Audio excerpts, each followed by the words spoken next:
ফামান ইয়ামাল মিসকালা যাররাতিন খায়রান ইয়ারা ওয়া মান ইয়ামাল মিসকালা যাররাতিন শাররান ইয়ারা।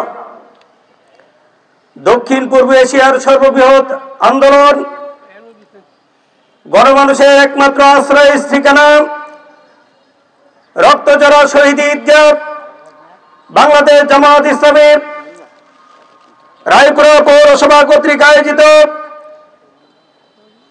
জুলাই বিপ্লবে যারা আত্মাহুতি দিয়েছেন এবং পঙ্গুত্ব বরণ করেছেন তাদের স্মরণে আজকে এই দোয়া মাহফিল এবং আলোচনা সভায় উপস্থিত পৌরসভা জামাত ইসলামী সংগ্রামী সভাপতি জনাব আব্দুল হক ভূঁইয়া, প্রধান অতিথি হিসেবে উপস্থিত আছেন রক্তঝরা শহীদ ঈদগাহ বাংলাদেশ জামাত ইসলামী নরসিংদী জেলা কর্ম পরিষদের অন্যতম সদস্য, রায়পুরা উপজেলার কৃতি সন্তান জনাব অধ্যাপক মাওলানা ওয়ালিউল্লাহ সরকার।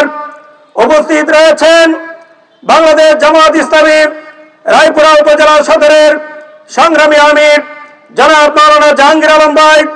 উপস্থিত রয়েছেন ইসলামী শাসনতন্ত্র আন্দোলনের আমাদের বন্ধু প্রতিম সংগঠনের অন্যতম ভাই জনাব শিল্পী বদিউজ্জামান ভাই সহ আজকের উপস্থিতি আপনাদেরকে জানাই বাংলাদেশ জামাত ইসলামী রায়পুরা পৌরসভার পক্ষ থেকে আন্তরিক শুভেচ্ছা এবং অভিনন্দন। প্রিয় দেশবাসী, প্রিয় রায়পুরাবাসী, আমরা সুদীর্ঘ 15.5 বছর আমরা এরকম খোলা ময়দানে কথা বলতে পারি নাই। ফ্যাসিবাদী সরকার আমাদের কণ্ঠস্বরকে রোধ করার জন্য চেষ্টা করেছিল।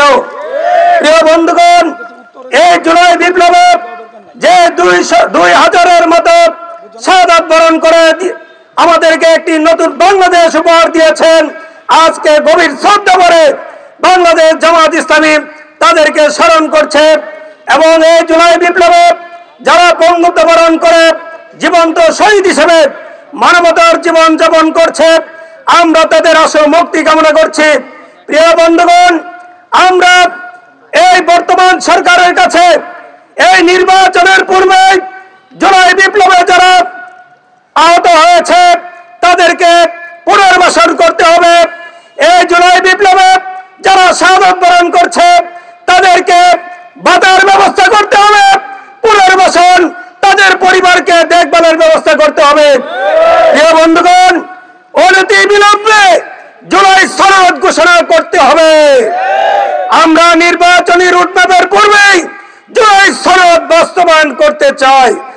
প্রিয় বন্ধুগণ, আপনারা জানেন এই সুদীর্ঘ 15.5 বছর ফ্যাসিবাদী সরকার বাংলাদেশের মস্তদে বসে বাংলাদেশের মানচিত্রকে কুড়ে কুড়ে খাওয়ার জন্য চেষ্টা করেছিল, আমাদের শিক্ষা ব্যবস্থাকে ধ্বংস করেছে। আপনারা জানেন আমাদের 11 জন ভাইকে ফাঁসির নাটক মঞ্চস্থ করে ফাঁসি কার্যকর করেছে। আপনারা জানেন কোরআনের পাখি নামে খ্যাত আল্লামা দেলোয়ার হোসেন সাঈদী সাহেবকে ফাঁসি ইনজেকশনের মাধ্যমে এই দুনিয়া থেকে বিদায় করে দিয়েছে। প্রিয় বন্ধুগণ, কোরআনের পাখি আল্লামা দেলোয়ার হোসেন সাঈদী সাহেব দুইবার পার্লামেন্ট মেম্বার ছিলেন। ওনার জানাজা ঢাকা শহরে হওয়ার কথা ছিল, ঠিক না বেঠিক? কিন্তু সেই কুলাঙ্গার ছাত্রলীগের সভাপতি সাদ্দাম ঢাকার বুকে তার জানাজা হইতে দেয় নাই। আল্লাহ ছাড় দেয় কিন্তু ছেড়ে দেয় না। প্রিয় দেশবাসী, আপনারা জানেন এই সাদ্দামের পিতা বর্ডারের মাত্র কয়েক কিলোমিটারের ভিতরে তার বাবা যখন মারা গেল, সাদ্দাম কি তার বাবার জানাজা দিতে পেরেছিল? পারে নাই। অতএব যারা ফ্যাসিবাদে বিশ্বাসী তাদেরকে শিক্ষা দিতে হবে। এই ফ্যাসিবাদের আশ্রয় প্রশ্রয় বাংলার মাটিতে হবে না।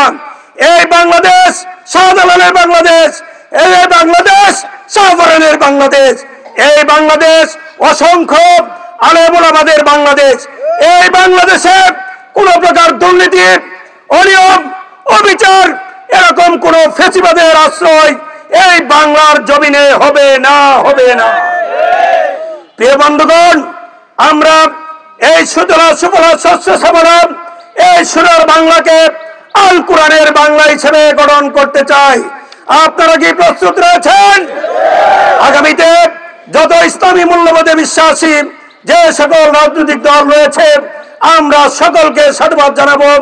ন্যায় ও ইনসাফ ভিত্তিক একটি সমাজ বিনির্মাণের জন্য আমরা নিজেদের ভেদাভেদ ভুলে গিয়ে হাতে হাত রেখে তাতে কাজ রেখে আমরা একটি বাক্স দিতে চাই।